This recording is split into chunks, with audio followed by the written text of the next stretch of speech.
गेल्या काही दिवसांपासून नगर मनमाड महामार्गावर सुरू असलेली अपघातांची मालिका थांबण्याचं नाव घेत नाहीये।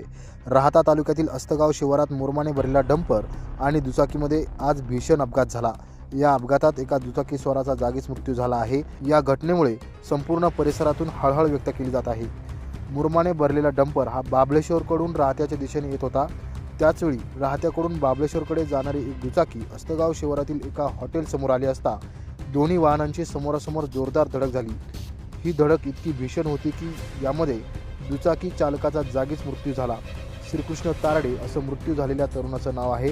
सदर घटनेनंतर या ठिकाणी नागरिकांनी मोठी गर्दी केली होती। मात्र अपघाताचे गांभीर्य पाहून डंपर चालक घटनास्थळ सोडून पसार झाला। घटनेची माहिती मिळताच राहाता पोलीस ठाण्याचे पोलीस उपनिरीक्षक शरद लेंडे आणि त्यांच्या सहकाऱ्यांनी तातडीने घटनास्थळी धाव घेतली।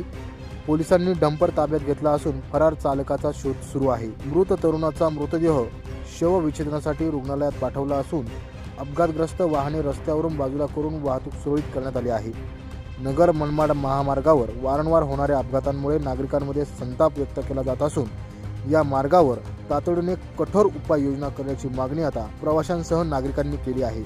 सदर घटनेचा पुढील तपास राहाता पोलीस करत असून फरार डंपर चालकाविरुद्ध गुन्हा दाखल करण्याची प्रक्रिया सुरू आहे।